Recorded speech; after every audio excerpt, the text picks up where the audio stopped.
Hey, what's going on? This your boy KLA, Cloud the Wanderer. And I have a guest. His name is Emeka Yep. Nukwa. Yep. Yeah. Is that an African name? It is. Yeah. It's Nigerian, actually. Yeah. Oh, okay.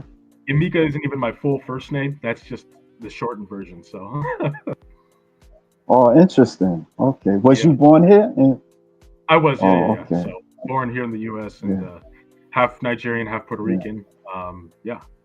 Which Oh, plays a yeah. part in vibrant comics a little bit too. So, yeah.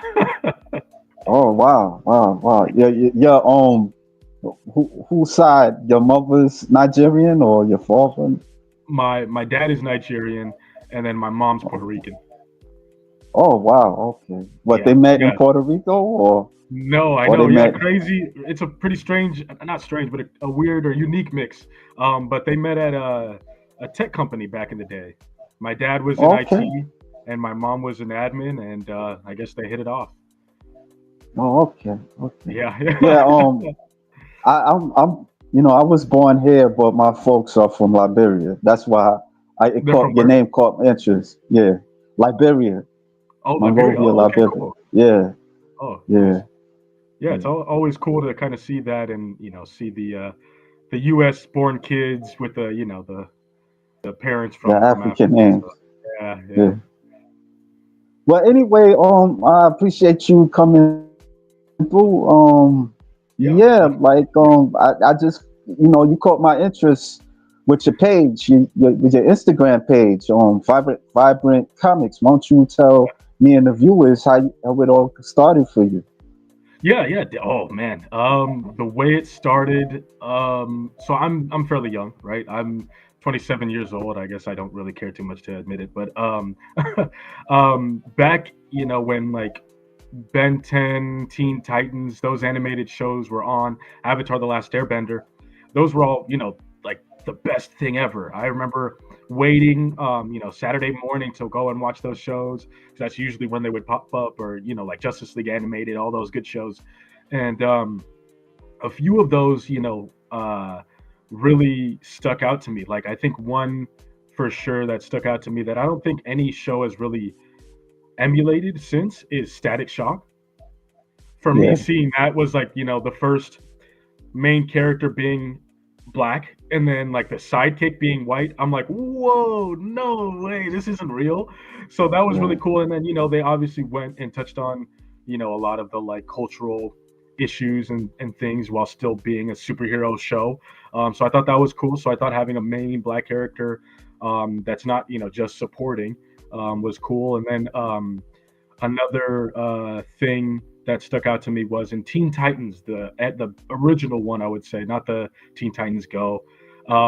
There was this one character where he was also black and he had fire powers, and that stuck out to me because so it's all kind of connected. So I'm going on this tangent, but Avatar: The Last Airbender, I'm a big fan of firebending. I thought firebending was the coolest one out of all elements, and so I thought, okay, a black fire bender was the way I wanted to go about it. So I thought, oh, that'd be a really cool character to have. Because I mean, most had like lightning, right? Static shock, and I'm like, yeah. I want to make something like that, but not the same thing, because then everybody's just gonna be like, oh, static shock, which I'm kind of getting that now, and I'll go into that later. But yeah, so that stuck out to me. And then another thing that did too was I'm a huge fan of like gorillas. Gorillas are my favorite animal, and Okay.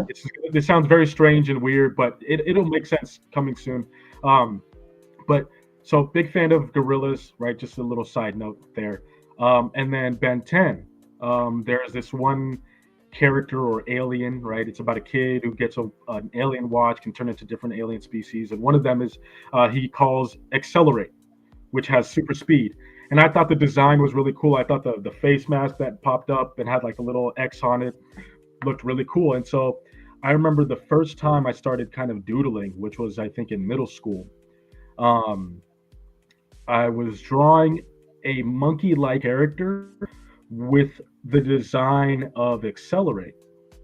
And so I was kind of trying to combine my interest with that design, I guess. And so it all kind of started from there. And then I kind of started just writing things down on, pencil and paper. And I would say it all stemmed from like my middle school years. I mean, I was into drawing too in like elementary school and whatnot, but nothing that, obviously those years really don't. You're just doing whatever, right? But middle school, I kind of actually knew what I'm doing, knew what I was doing, and knew the thoughts I had in mind. And I always, starting then, I always wanted to see an animated show or an anime, really, where there was a black main character that it was badass to say. And because we really didn't get a lot of that, and if we did get a black character in any superhero shows after like Static Shock, they were side characters. Now they were still cool, and they showed them off, and like they Or had they remade them, or right, they was exactly, like, yeah, they yeah, changed them or something, or they weren't as cool as they used to be, and so I always wanted to see something where the the main character was black and stayed cool and didn't like have something where something happens in the story and then they're no longer the main character or they're no longer as cool or whatever happens, and then it's just like the character's no longer the way that we appreciated them with their creation, right? And so anyways, fast forward, um I kind of just like got into my life and got into work with school, finished school or whatever, and got into work full time. And that idea kind of died down after school. Because during school, I'm like, you know what? I'd love to do 2D animation. What if I did because I want this, like I said, I wanted to see the show, right, of a mm, black main character. So I thought, what if I did made a show? And I'm a huge fan of anime. I like the Sakuga style, I believe is what it's called, of anime, where like they get hit in, there's impact frames, they get hit into like a surface, and like the surface becomes like huge big blocks and squares, right? Where like the fight scenes are like what you really watch it for. And so I wanted to try and learn that, but I thought, I'm not going to really get into this. I'm not going to be good. So I just kind of did something more like something more for work, right? I mean, yeah. Anyway, so um, that passion died down, and I think um, I'd been writing here and there, but it wasn't like something I really wanted to put out yet at that time. Um, then Invincible came out, or no, I think it was like The Boys, Invincible, the animated show on Prime came out, and I'm like, oh man, like this is really good. In fact, Invincible is kind of close to what I wanted my animated show to look like, or the animated show that I want to see. So I thought, let me get back into it. So then I started getting back into drawing, started taking courses online, and started writing more. And so I like wrote this whole story. And I'm married, and so I remember writing my story, and she's in the living room, I'm in the bedroom, and I'm writing, and I'm going back and forth, and I'm like, oh, can you read this? She's like, you just me like 2 seconds ago. I'm like, I know, I just added this part here, and so I'm writing and I'm writing, and so um, in the beginning, I kind of wanted to do everything myself because I thought if I wrote it and had somebody else draw it or do whatever, then it's not my creation. So that was like a mental hurdle I had to get over, and I finally did. And it took help from like friends and stuff, and just kind of watching documentaries and videos and whatever. And I finally realized that it is still your creation. It's just someone else helping bring it to life. right, And then also too, because since I was drawing, there would be times where I'm drawing and I'm like, you know what, I don't want to draw now. So I'm like, creating this will be reliant upon my motivation, and I'm not always motivated every day. So I'm like, you know what? But if I pay someone, right, or if I get somebody else to do it for me, then it'll be reliant upon the transaction between me and that person or whatever, right? So I'm like, okay, there's no way that it can't be done. So that's how it all really started. And yeah, in fact, the going back to like the hey, this is what this show looks like, or it's similar to this. I get a lot of now. The comic book is very similar to Invincible, which at first I was a bit like, I don't want to say insulted, but just kind of like, come on, like this is original. But then you know, like the first mental hurdle I went through, not every idea is original. Like everything takes inspiration from everything. And Right. there were like very slight, thi- very small details that I did take inspiration from Invincible, but the majority of it is from like completely different franchises, like My Hero, the Teen Titans show I told you about, Static Shock, a bunch of different like aspects kind of thrown in, and so that's how I got started, and then how I like really got into the creation of it and got into like getting this thing put out. Um, I also do cosplay, and there was this Okay. artist who did like digital art, and they had reached out to me on my cosplay account or my kind of hobby cosplay account, and they're like, "Hey, I see this picture you posted. Can I make you a digital art of your cosplay?" And I'm like, "Yeah, sure." So then I thought, "Hey, this guy has done a bunch of stuff for me. Maybe I'll reach out to him and see if he's ever had any experience in making a comic book." So I reach out to him. I'm like, "Hey, have you had any experience with a comic book?" He was like, "Yeah, totally. Check out my page on this account." So I checked it out. I saw some things, not a lot, because it was a lot more like digital art, rather than like for live pictures, I guess, if that makes sense, versus like comic book. Now he had like a highlight reel for comic books, but there wasn't enough for me personally at first, and where I was like, okay, let's do it. I was a bit like, on the fence. But I think after some time, I kind of just gave in. I said, hey, you know what? Let's do this. How much? Let's go. Do you think you can do this? Do you think you can do that? Um, and I will admit, like, I have to give this guy a lot of credit. And his name is Akena Nunchuk. Or hold on, Nwachukwu. Oh, he's African.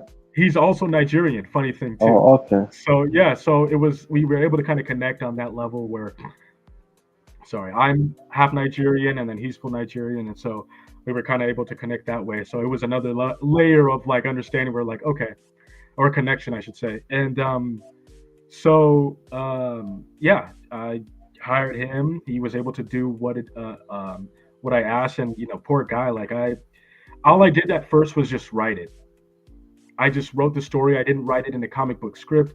I didn't write the pages, the panels. I didn't write any of that. I just wrote the whole story, sent it to him, and said, "All right, can we make this into a comic?" So he's like, "Okay, sure, let's do it." So it actually took a lot longer to create because he had to then go and turn the book or turn what I had wrote into a comic book script, and then he sent me, the drafts, and it was like a back and forth. I'm like, oh, I don't know about this. Well, we'll keep that. Let's do that. And like that's one thing I've learned moving into issue two, which I'm hoping to get a Kickstarter up for soon. Is I have to be the one to write the comic book script, to take that layer of work from him, and then also kind of to put it more into my words, because when he put it into the comic book script, those words were still mine, but with his flair and his flavor, yes, if that makes sense. And so this time around, now the words and the panels and everything will be all my own because now I've actually gone from just writing the story to actually turning that into a comic book script, and then now he goes from that. So he knows now which panels, how I want them, what'll be, and basically what a proper comic book writer should do. Did you for like future like stories, Yeah. like how did where did you get your practice? Like, what did you took a class, or did you like go to YouTube and just kind of like how to write a script? Uh, yes and no. Okay. Actually, you know what? Yes, actually. Um, so there's this other page, and I'll give them a shout out. Precursor Comics. I would suggest once that comic hits, and is released, I'd say go check that out. This guy's been really cool. He's helped me out a lot, um, and answered a lot of my questions because I followed him at first, and I think he's been going since like 2021, Who's 2022. this? This is Who's the this? creator of Precursor Comics. So if you Because guys check them out on Instagram, yeah. So they've been posting about their characters and the cover page, and posting snippets of some of the panels from their comic. And I hit him up, and I was like, hey, do you have any tips? Like, you mind if I learn from you? And he's helped a lot. Like, I've asked him a lot of questions, so I got to give him kudos too. And so he told me how he did it. He even sent me like a snippet of his script, and then he told me, hey, this is a book you should actually buy. And I don't know if I have it right now, but there was a book he told me to go get, and I'll have to try and remember it. But he told me there's a book to go get, and it'll help with like formulating a comic book script. And so I bought that book, read it, and it helped out a lot. And then yeah, there were some YouTube videos too actually that I'd watch. I'd actually watch it during work. So I'd be in the middle of like doing a report or whatever for work, while my phone is like right below me. So I'd like type and then look down and then type and look down while my headphones in, trying to like get an idea of how to do a proper comic book script and how to turn my story into how it's supposed to look on paper. All right. So let me show some artwork. All right, sounds good. Yeah, yeah. That and there's a story behind that too. Yeah. Okay, like you said, your character has like almost similar like firebending powers. I would So say. there's actually that's the thing is with that thought, I thought, um, would fire go up against somebody who's as strong as maybe Superman? Mm.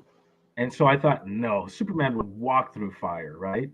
But there's one episode on Justice League Animated where uh, there's an episode where Superman is fighting Captain Atom, and Captain I Atom, think he I've like, seen that. yeah, and so he like energizes his fist, but it's like red sun powers or something. But he's using energy powers, and he's going. Yeah, I mean, he still gets beat, but he's still going against Superman. So I I thought, think I've seen that one. I'm sorry. yeah, no, no, no, yeah, it's a good episode. I mean, it's a really good show too. But that episode made me think, well, why don't I change it from fire to energy so that he can actually go up against somebody, as powerful as Superman. Oh yeah, and here's something I kind of slipped on here. I'll admit, marketing, marketing, and like, just um, I don't know, posting and things in general aren't my strong suit. I'm still Well, learning to for improve on that. But well, right here, this is the variant cover for the first issue, which has not been put out yet. So, yeah, I'm working on that one. now, like, who's this? Like, his name is Vibrant. So yeah, so when I was kind of putting everything onto paper and formulating the story, I wanted there to be some sort of like, I wanted things to make the names to make sense, right? So like vibrant, when you say the word vibrant, you're thinking full of life, full of energy. Okay. So so full of energy, energy powers. I thought that kind of made sense. So I thought vibrant would be a good idea. At first, admittedly, I didn't think vibrant would be the name of the comic, just the name of the hero. But I thought, you know what, vibrant is a cool, simple thing. I tried looking it up too to see if maybe there's something that is out there by that name. Couldn't find anything at first or really at all, unless I, didn't look deep enough. But I thought, okay, this is an original name. I'll definitely do this, and so that's how it came to be. But that picture you just showed was the variant cover, and I don't know if you can put that one back up. Yeah. So the guy with the white hair with the mustache, that's I guess to kind of spoil the issue. That's one of the foes, vibrant faces, right? Okay. And then at the top there, the guy who's facing us, um, that's a bit of a spoiler. Now I don't know if I want to go too much into that. And then Well, okay, just say as much as you can say. That's all. all right, yeah, yeah. There are ties with this person and Vibrant, the main character who's down there at the bottom, and then the girl behind him also shares ties with Vibrant. So And um, her name is Spoiled. yes, yeah, that's spoil right there. Like, what? why's the name Spoil? If you don't mind me asking. No, I don't mind you asking at all. So, with this story, I pulled a lot from my personal life, and with that, I pulled from my family. So Okay. I have a younger sister, right? And now this is probably with like most siblings, but when she was a kid, I always thought she was like very spoiled. She was always, Mm. dad's princess, and she always got her way. And so I always thought that that suited her.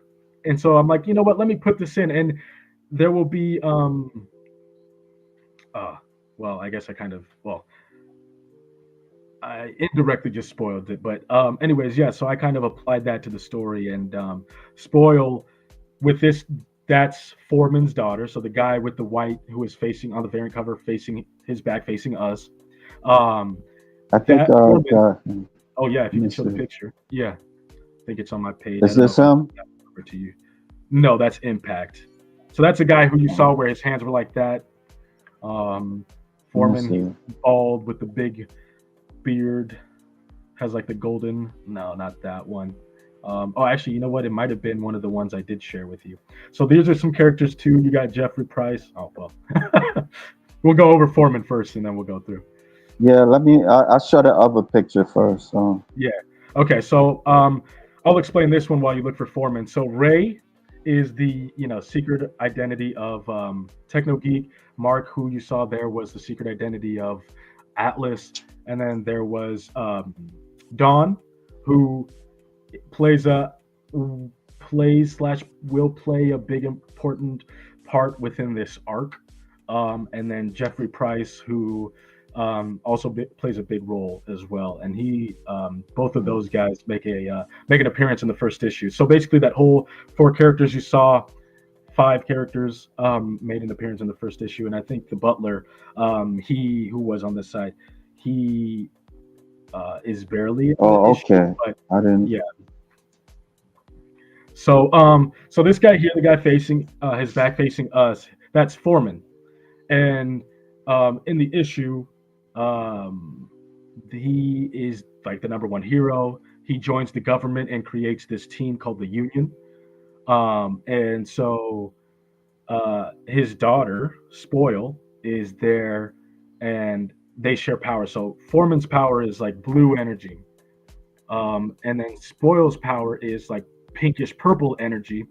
And the reason why I thought Spoil was also a good name for her was because the way she utilizes her power. So I pictured her power instead of being like blasting energy or like shooting it or whatever. Oh, Yeah, sorry Yeah, about sorry about that.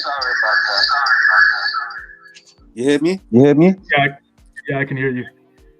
Okay, Okay. yeah. Okay. All right, not as much of Yeah, sorry. Yeah, sorry. oh, Hold on. Hold on.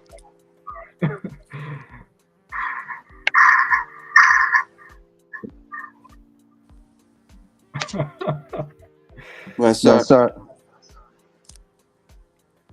Everything all right? Yeah, Yeah, I'm I'm posting the posting the thing. thing. Okay, there we go. All right. Um, sorry, that like threw me off. Oh yeah, so her power is the way she Yeah, utilizes that. sorry about. Yeah. I No, it's okay. go ahead. What you saying? I was just saying that Spoil, the way she utilizes her powers, she can also use it to soup herself up, if that makes sense. There we go. There's Foreman. But she also uses her powers to suck it from her opponents or her enemies, right? Which then turns the people rotten or spoiled. So that's kind of where I got that name from, aside from just kind of being a spoiled little brat. Yeah. But yeah, Yeah. so Foreman. Oh, sorry. Go ahead. No, I had to. I'm sorry for that. I had to kind of Yeah, it's okay. I didn't really know how to upload it the Oh, picture through my tablet. I had to no, use no, my no problem. phone, so All I good. had to No, make it harder for myself. Sorry about that. But go ahead. nah, What you were no saying? problem at all.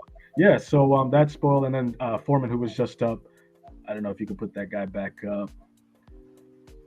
There you go. Yeah. So Foreman here, this is the guy that I wanted to kind of picture after Superman. So he has blue energy. I mean, he has the emblem on the chest, the cape flowing, the boots, the gloves, the little kind of almost belt, in the design. So this guy I wanted to be like the Superman, and be Mm, like the strongest hero ever, right? So he's the leader of the Union with his daughter by his side, and then there's Hothead, there's Malleable, there's Oni, and then there's Nightmare. These ones I did not provide to you yet because these ones are coming, the character sheets, and they will be making an appearance in issue two. But who you had up there was Atlas, and we can go over him in a bit. okay. All right. Hold on for a second. Yeah, no problem. So what, There you like go. Foreman, he's like the villain, like to get an understanding. Um, it's kind of hard to like explain it without spoiling, All but right. All right. he, I won't that we'll move on. I'll yeah, talk okay, all about right, this yeah, guy. yeah, yeah, yeah. So Atlas here, he's I, at first, admittedly, he was actually supposed to be inspired by, um, at the time, a friend, and life happens, right? Right. And so that kind of changed. And then I made a new friend who was also kind of similar to this past friend, and I thought, well, actually, you know what, this can still work. So I thought, this would work perfectly for Vibrant to be, best friends with Atlas here, who is Mark Ray, who we saw in that past form. Um, so Mark Ray slash Mark, I mean Mark Ray, Mark Polaris slash Atlas. His power, he basically can grow his muscle mass, and with that, so does his strength and density. So he Okay. basically, I would say, is like Bane, but without the venom. All right. All right. Yeah, All right. That's interesting. All yeah. right. All right. Yeah. So how long it took you to do this? Like Oh man, it it was took a just all while. in your head and stuff like that, and then you just fleshed it Yeah, out. yeah. For the most part, it all started off in my head, and I remember, I like to ramble, as you've probably already noticed. And so I'd talk to my wife, and I'd be like, "Oh man, you know what? I just came up with this idea. I came up with that idea," and she's like, "You should probably write this all down." And I'm like, "You know what? You're right." So I got my laptop and I just started typing away and wrote it down. And but I would say it all took, I mean, from like the beginning process to getting started, talking to the artist to actually having it printed, it took about maybe, oh man, 10 months, Tell me, maybe well, longer that than ain't that. too bad.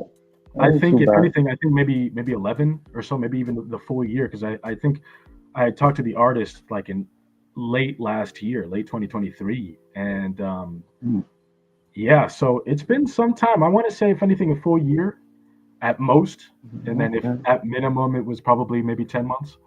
What made you wanted to do it? Decide you wanted to do it, like just Well, I thought I can't be the only one that wants to see what I want to see. And even if I am, then at least it's out there, yeah. and maybe somebody else will be inspired down the line to put out their own thing and, to come up with an idea and create it. I mean, yeah, there you go. Like that, even seeing it now, I mean, I have the copy right here in front of me. It's still so surreal. Um, Yeah, but show the pic, show the yeah, comic also. so here's the comic, here's the back. Yeah, that's Vibrant right there nice. with his eyes showing, and you know got a nice little message to the audience. I won't show that too long, so people can actually get a copy. And but I'll show some artwork too. So here's a page, and I mean this Yeah. artist, there you go. Yeah, thank you. He's really really good, and I mean look at that. That's look at the complexion. You don't really even see many people drawing that like complexion, drawing people of color like that. And so I think he did a very good job and really emulated what it was that I was picturing. Um, yeah, I mean, um, I just put this out there really for myself, because I think if I were to have done it for others or other people or an audience or whatever, I would have never put it out, because I could immediately probably put this out, and if I were to have done it for others or for an audience, I'm sure I would have gotten people to be like, nah, this is whack. Now I haven't gotten anybody to actually say this to me, but I'm sure as hell that there are people out there who are already like, this is whack. I don't get why people are, why people have spent money on this, why people are buying this, why this guy's, doing what he's doing. Like, this is all so lame, or whatever the case may be. But if I were to focus on that, I feel like this wouldn't be created. And I think, you know, it's not just for me, but it's also for people who are like me, I would say, who are hesitant to bring their idea to life. Now, I will say this, that there is, not just the creativity part of it, but there's also the financial part of it. Right. And there's probably people who are like, well, put it out because you have the money to put it out. It's not so easy for everybody else. And I will say this, it wasn't so easy for me either. Like, I would say if you find a good artist, work with them. Like my artist, I mean, again, I have to give him a big shout out, big kudos, because he was able to work with me. First of all, I don't even think he charged what he should have in the beginning. So I would say I got like an extreme discount, if anything. And then on top of that, he was able to, or he was allowing me to pay it in portions. So I didn't pay the full thing all at once, which really helped me out. And it allowed me to, go further and actually put this thing out. So I would say for those, who are like me, that do want to, who have an idea and want to put something out, is just, you know, find a way. There's always a way. Do a payment plan, I don't know, something, or, find somebody who's a friend who does art and put out it, what they're able to do bit by bit. Like I know somebody right now who's looking to try and make a show, and he said that he knew someone. I think it was in college. I hope I'm not butchering the the information, but he said he found someone in college who would actually be able to draw it, and who would help him out. So I think my thing is, it may seem impossible, but it's not. Especially when it comes to something like this. Like if you have an idea and you want to put it out there, you'll find a way. I mean, heck, I could have easily just drawn it myself. It wouldn't have come out as great, but it wouldn't come out as great at all. But it would come out. And so I just, I want to be able to help those who are too timid or intimidated in general to put out their creation and just do it. I think that is a huge thing. I think especially now, like I think there's just so much chaos going on in the world. Like we all need a break from reality. And I think this is one of the best breaks that people can give themselves from reality, is diving into their own creativity, to their own creation, and putting out what it is that they want to put out. And so that for me was a huge thing, because I mean, again, it's still so surreal to me, but I'm happy that I was able to create something.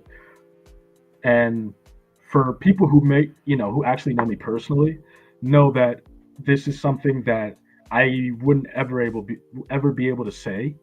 In fact, I would be one of the people who would be considered like pessimistic, and I just don't think highly of myself, right? And so the fact that I was able to get this out and be able to say, hey, I have something of my own creation, something that is mine, just, means the world to me. Even if it fails, I really don't care, which I'm sure it will. I'm sure it is, right?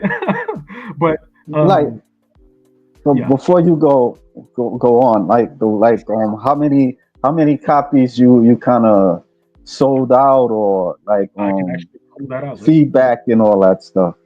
I actually have gotten some good feedback, actually. Okay. Surprisingly, I say surprisingly, but my artist Naya Kenna, we put a lot of work into this. So I think overall, sorry, I'm pulling it up right now. I think a total of 35 orders between the physical copies and the digital copy. And I ordered a total of 35. So I don't have the actual separation of how many digital and how many physical. But yeah. Sorry, like I said, I go on and on. Yeah, would you want to go like to a comic book convention? Have you ever been to a comic book convention?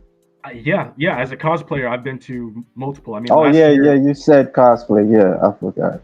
last year, my friends, really good friends who live in New York, were really kind enough to invite my wife and I down to New York Comic Con, and let us stay with them, and we enjoyed, New York with them, and that was a big like, bucket list thing for me because one, I've never been to New York, and then two, it's always in the movie, so there's all these different spots and areas and buildings and whatnot where you see them in the movies and you want to visit, right?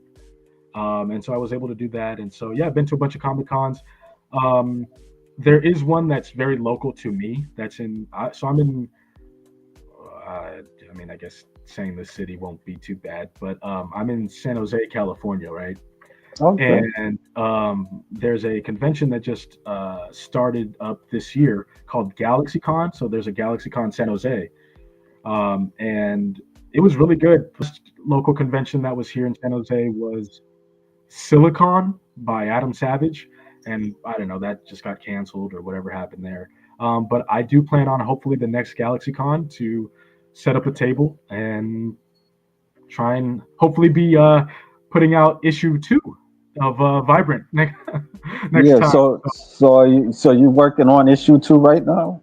Um, Technically, yeah. So right now, I'm actually working with my artist. We just got the. He just gave me all of the finished character sheets for all of the characters that will be appearing in issue 2. So right now, we're working on because we kind of went backwards a little bit. We went backwards, forwards. We did the full comic, and then we did the cover sheet last. So what I want to do is I want to do the cover sheet first, give everybody and myself something to look forward to into issue 2.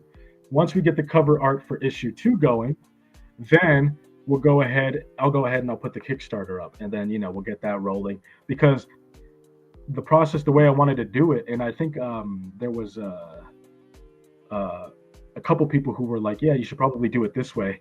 The way I want to do it moving forward is hopefully get it crowdfunded, and I think I would still in the end do my best to fund the comic, even if it doesn't get enough donations or funding or whatever the case may be, and still try and put it out.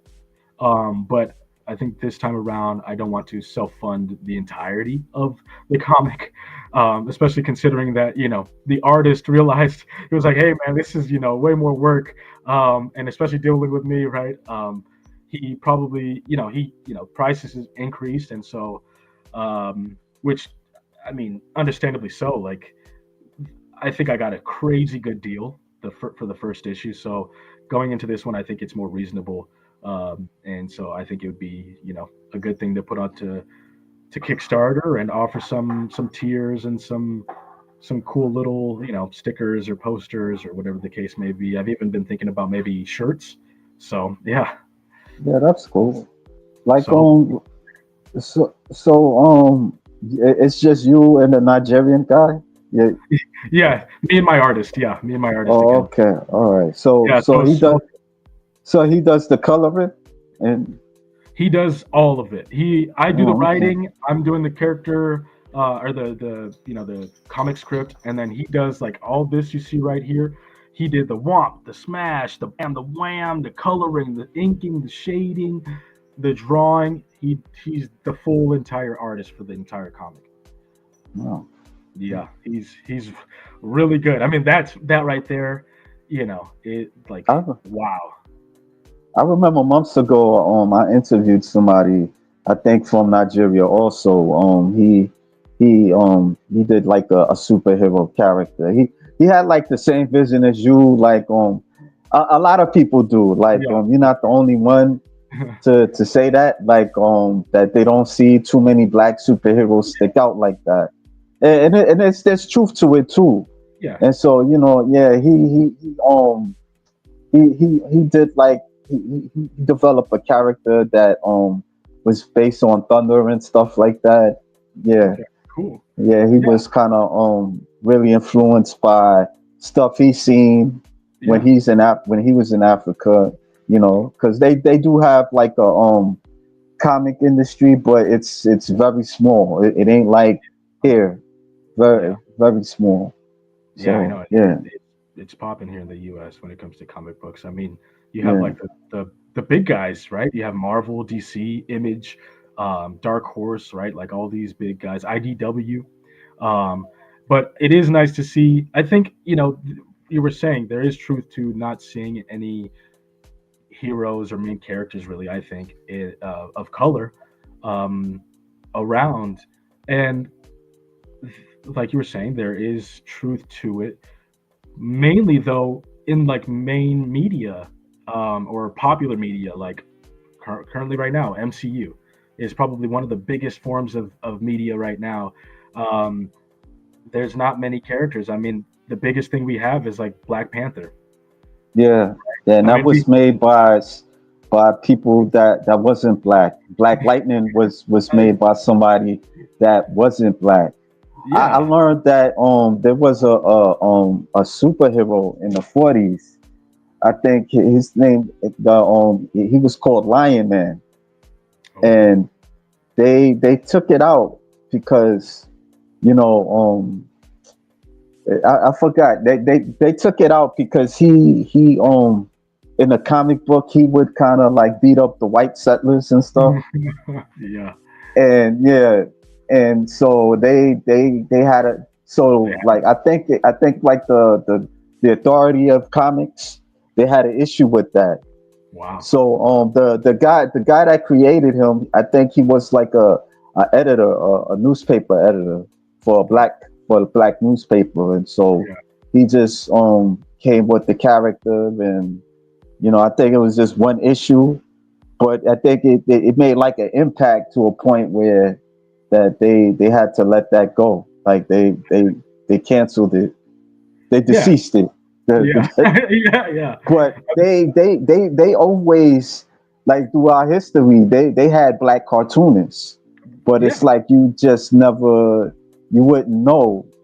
about it until you like go to a library. I remember one time I did like a research on a black woman, a black American woman, and she did not a superhero, but more of a like a comic book character that was like I would say like Blondie or Betty Boop or something like Okay. that. Yeah. Yeah. Yeah, like, yeah, but she at a certain point she stopped it. You didn't, Oh, didn't see you didn't know about it. yeah. People didn't really know too much about it, but Yeah. That's but the thing. they've It's right. always been like there's always been like black cartoonists, Hmm. but I guess They're not out there as big as like McFarlane or yeah, Lee or all these other guys who right, are big and like Stan Lee, right? yeah, Um, and so that's what I kind of want to like do is that's what I want to see. And there are a few that are starting to band together. A lot of black creators, a lot of black comic book creators and artists. I think there's like this big crossover going on with like a bunch of like Wiseacre, I think, 615, Godhood, I think. I don't think yeah, Godhood is part of it, but there's a few of like these more independent black owned created comic books that are banding together and doing this like huge massive like crossover, which I think is great. I think that's how yeah, banding together basically is kind of how we bring attention to it because we exist, but not enough right, to the point where like I hate to get into, and I don't even really think it's political, but I hate to get into the politics of it. But whenever you see like a character that's a live action that was casted as a black, casted black, but originally yeah, white, the first thing you see is, well, why don't you create something new, or why don't you do this, and why don't you do that? And then when that thing does happen, you get a lot of like, oh, they're just trying to shove this down our throats. So it's a lot of like hypocrisy, I think. Um, but I think if we band together and we kind of be like, hey, this does exist, whether you like it or not, almost. Um, I think it's great, and I think it is cool too, though. On the other hand, to have creators who aren't black be able to use their power and their authority and their uh, their fame and their popularity to bring black characters into light, like McFarlane bringing Spawn in. He's a black character. Stan Lee with the Black Panther, right? Like, I mean, with the Black Panther movement, he was considering that, and he brought that into life. And now it's like become a huge thing where people idolize not just the character but also even the actor too. And I mean, he was a great actor, may he rest in peace. So it's just there's a lot going on, and it's hard to. But going back to like casting all these different things, when there's this argument like, oh well, what if I turned Black Panther white? My thing is always, my response or rebuttal to that is always, name 5 black characters in any sort like main popular media.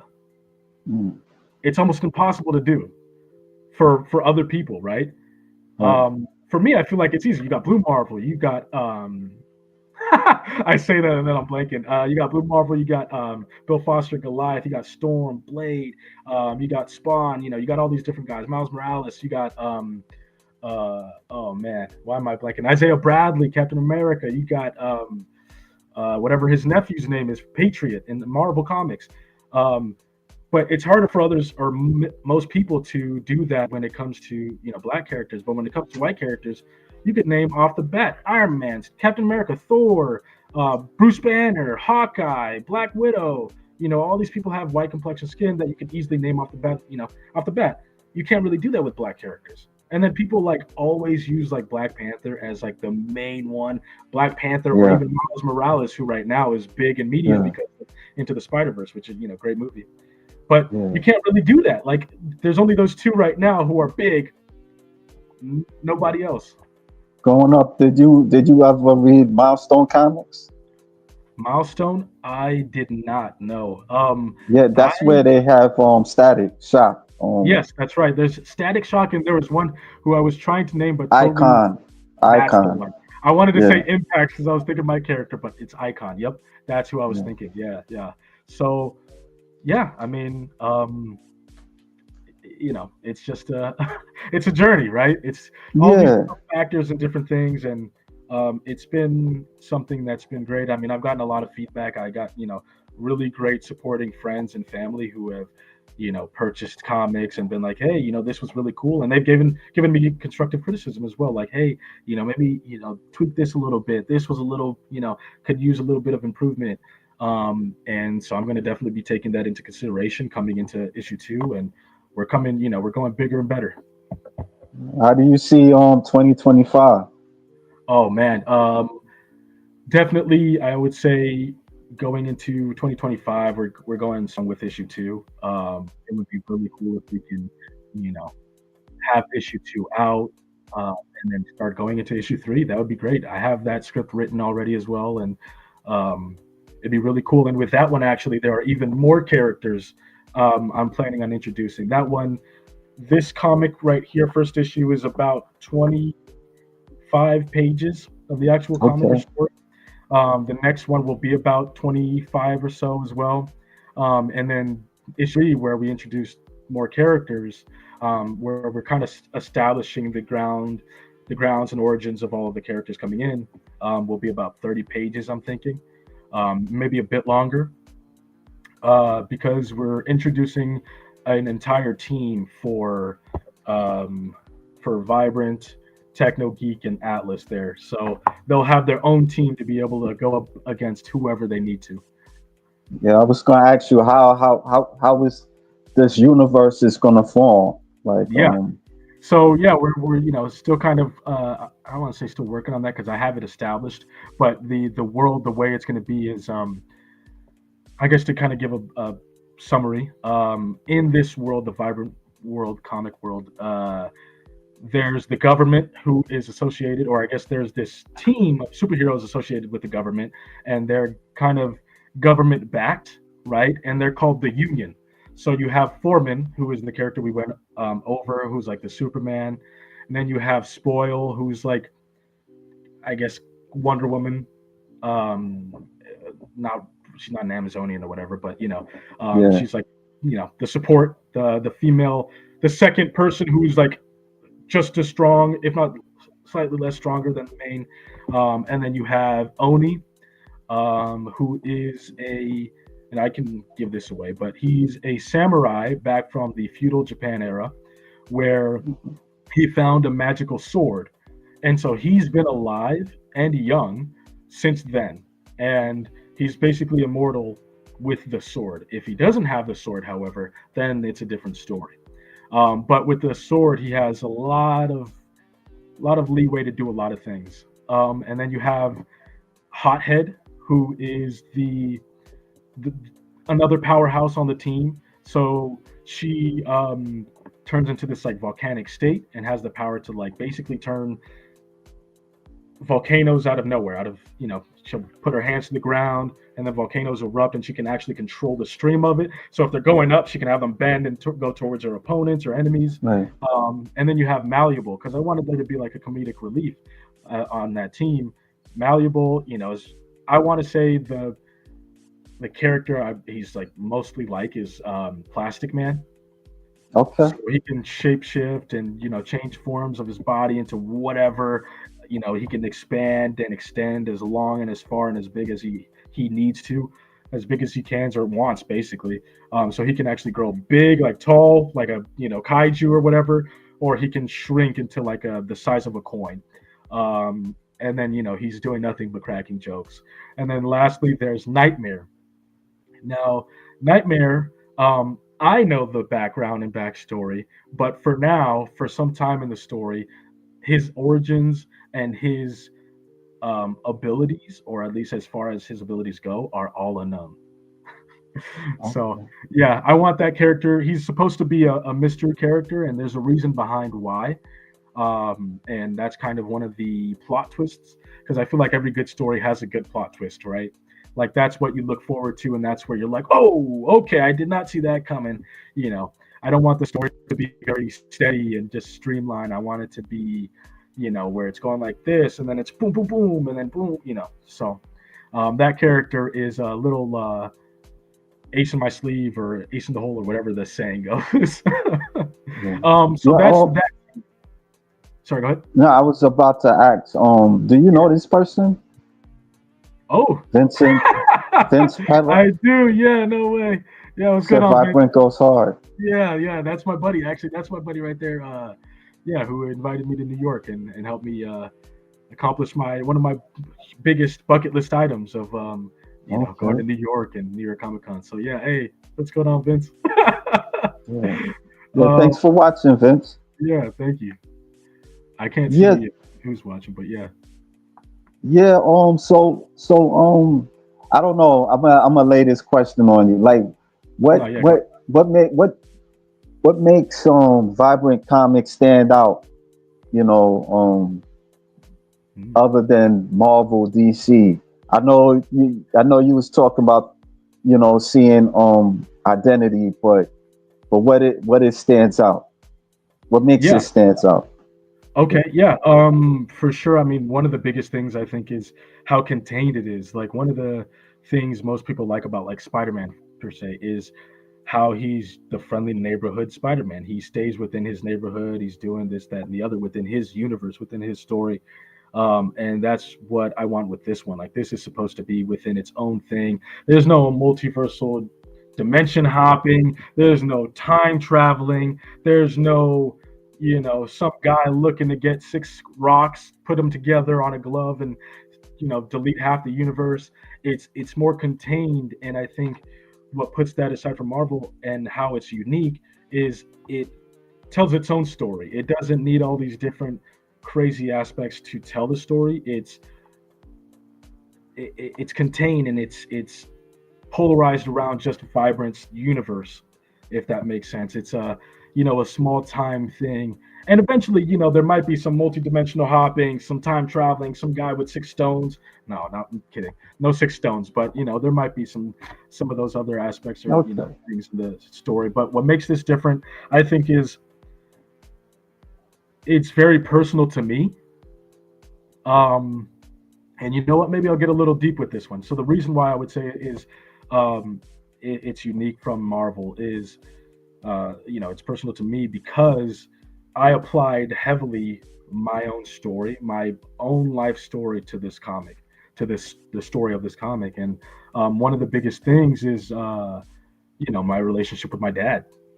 Right, growing up with my sister, it always felt like she was the favorite, and so it was hard to, despite what I would do, no matter what I would achieve, I it felt like I wasn't good enough to him. But my sister, however, could do anything and she was still perfect in his eyes. And so, but then there was my mom, right, who, despite her faults, she was very supportive and loving and, backed me up. And so that's what really plays to this, is it's very personal to me.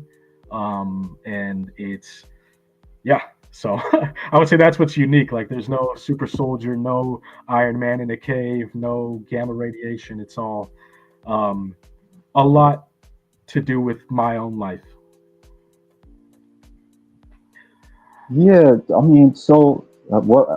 I was gonna have a question for. Oh, sorry. Yeah, Yeah. you said earlier that there was people thought that there was a comparison with Invincible. Oh, Now I never read Invincible like that. I yeah. just seen like some of the clips of the animation. I know it's created by Robert Kirkman. Yep. So I know it's about this kid. He got superpowers, and Yeah. his father's a super being from another world, Yeah. and his father actually wants to take over the earth. It's Yeah. something like Yeah. that. So the kids want to stop him Yeah. Yeah. from doing that. Yeah. So So there yeah, are some that's parallels. Yeah. now. Go ahead, go ahead. I was just gonna say, yeah, there admittedly there are some parallels to Invincible, yes. But Yeah, it as similar as it is to Invincible, it's also very different. Because there's no alien father. The father was born and raised in US on Earth. And his intention is not to take over the world, so I'll say that up front. He's not looking to take over the world. In fact, he is all in all a good person with an intent that is stronger than his character, if that makes sense. So, to okay. not, without spoiling, he has this drive and this desire that is stronger than his character, but he is a good character. But All you will right. see signs when, as the story progresses, how he, and in fact, even in issue one, you see it. Well, How I got to he get has, issue one. I yeah, haven't yep, got it. yeah. I Uh, haven't got it yet. he But has this desire and it's stronger than his character. So there's no alien dad. Um, this power isn't something where it's like, oh, he's half something, so it kicks on. In fact, the mom and dad, right, of Vibrant, the main character, both have powers. They're both superheroes, or they both were. The mom is retired, but the dad is still the number one. Um, and I one thing I did get a lot was the character impact. People compared this to like Conquest or Conquer or whatever the character's name is in Invincible, which I'm like you. I've never read. I don't own any Invincible comics. I've never actually read any. I've skimmed through some, like going into Barnes and Nobles or whatever, but I've never read. right. I've watched some videos on YouTube, but that's as far as my knowledge goes. Um, but I had all my story well before the animation came out. Now, again, after watching the animation, that's what inspired me to actually jump on the train and start putting my creation out. But as convenient as the similarities are, it's not. I didn't base it off of Invincible. I Invincible understand. did play a huge part in helping me finally put it out, but it didn't help me create it. I'd say that. I got you. I got Yeah. you. Vince Paris says, "Love you, bro. Good chat." Thanks, man. Appreciate you, Vince. Yeah, I mean, This guy, he's a big supporter of mine. Big, huge homie. Love that guy. Love that guy. Huge yes. shout out to Vince. All right, So so you are got. we explaining this? So do you? Oh, oh. Do you want to explain this or? Yeah. So, um, real quick, I kind of mentioned the like government association. So, Jeffrey Price. Now, again, this is another similarity to Invincible, but Jeffrey Price is like the dictator of on the government side that works directly with the union and works directly with Okay. Norman. The Dawn, um, This guy, I would say, has no similarity, at least as far as I know, which the only information or knowledge I have on Invincible is the animation and the videos and all that. Um, this guy is like the kingpin of the, underground criminal world. And this guy has actually had a bunch of run-ins with Foreman, formerly known as Invulnerable, and yeah, so him and Foreman have a long past, and in fact, the Dawn is plays a huge part in Foreman's life. Okay. So that's who the Dawn is, and then Mark, that's the secret identity for Atlas, and Ray is a secret identity for Techno Geek, and these two are siblings. They're Mark and Ray Polaris, and Polaris in the universe, the Vibrant universe, is the company that supplies the government team with like weapons and gadgets that can help take down superpowered beings. Okay. Okay. And Benjamin. And then Benjamin is the Oh. butler, so they're a very wealthy Oh. family. So in that Oh. sense, I would say they're more like an Iron Man kind of thing, but Yeah. there's no and then that's so this is the suit we kind of see at the end of the issue. So he has, you'll see this suit here, so you can see the difference, right? But I wanted Oh. it to be the same. So a lot of people said it looked like Invincible's suit, but where I got the inspiration from a bunch of things, actually, a few things. The headband and the bandana hanging in the back. My favorite Ninja Turtle is Raphael. So I thought that would be really cool to kind of, do that there. And in fact, I actually drew, I don't think I have it with me, but I drew the design initially and provided that to the artist. But yeah, so that I got Raphael inspired in there.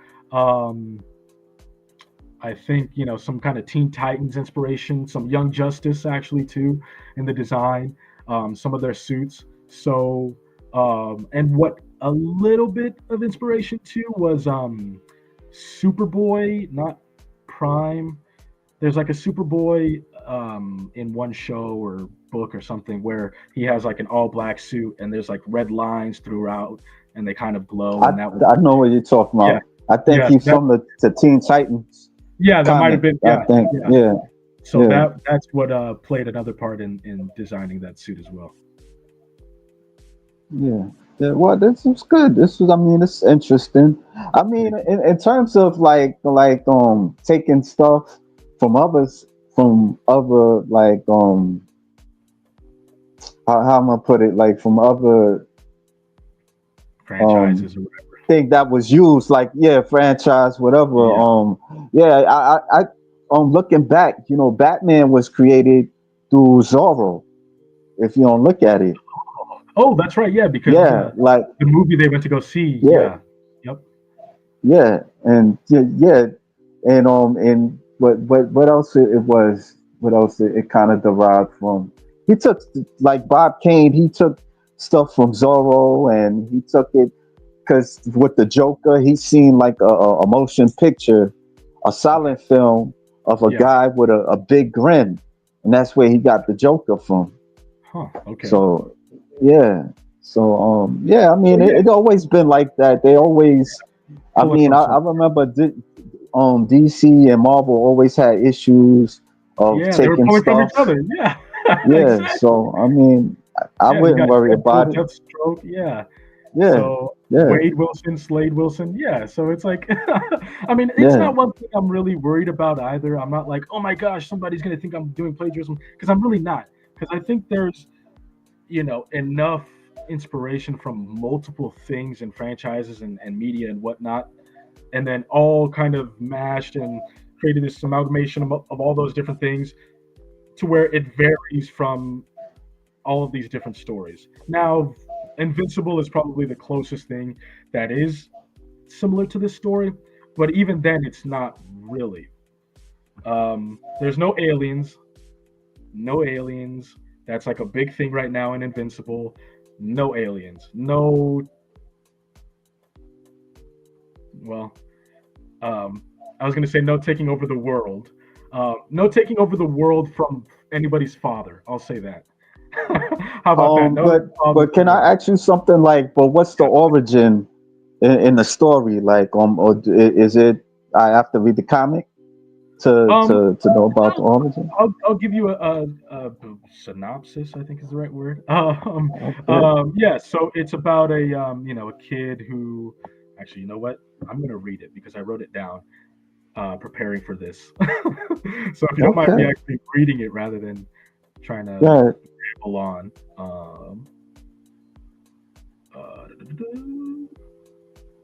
Oh no, did I not save it? Oh no, I did. It's on my drive. Sorry. I'm just gonna. Okay, here we go. So I'll try and I'm going to read this here. I wrote it down. So the first issue of Vibrant follows Chris Okafor, the main character, a young man growing up in a world where superheroes exist. As he begins to understand his own powers and family legacy, Chris's father, Unchuk, known as the superhero Invulnerable, and his mother, Maria, aka Supercharge, have kept him and his sister, Sarah, immersed in a superpowered world. Despite this, Chris's powers have been slow to manifest, leading him to question his place in his family's heroic lineage. The story opens with Chris idolizing his father, but family tensions and hidden traumas soon surface. Chris's father pushes him hard, even harshly, hoping to unlock his latent powers. Meanwhile, Unchuk's past involvement with the shadowy organization and devastating conflict with a villain named Don reveals cracks in his family's heroic image. This leads to a tragic event that Chris only vaguely remembers, a destructive family confrontation that leads to, or that leaves Chris's blank. Sorry, I just realized this is a spoiler. Blank and his father a changed and colder man.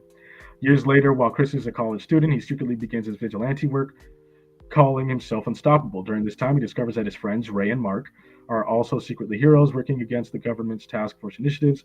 When the three team up to stop a criminal operation, Chris experiences a powerful awakening.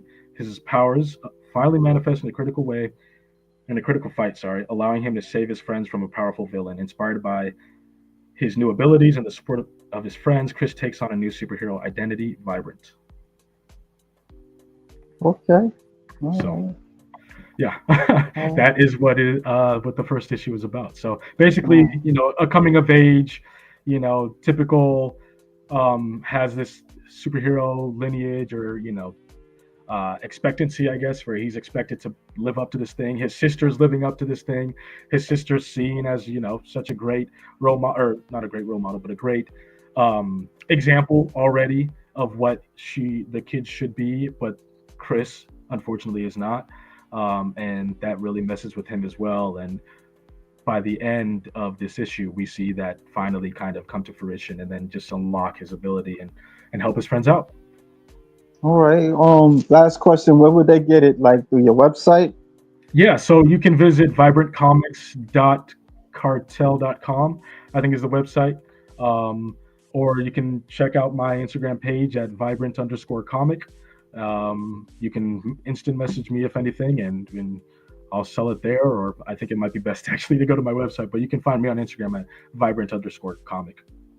Yeah, man. Thank you. I appreciate you giving me your time and yeah, I about appreciate you having me. Thank you. Vibrant Comics. Yeah, no doubt. No doubt. Yeah, really appreciate it. This is a huge, big, hugely grateful for this opportunity, and hopefully we can do this again. Yeah, no, we will. We will. Yeah. I'll check out the comic and All right. yeah, let you know. Yeah, there are digital and physical copies, so you don't need to have a physical copy if you're not into that. You Okay. can have a digital copy, which is also cheaper too. So Where would I get the at your site too? yeah, same. Yeah, it'll Oh, be okay, on. I got you. Yeah, All right. All right. Thanks again. yeah. Thank you. No doubt.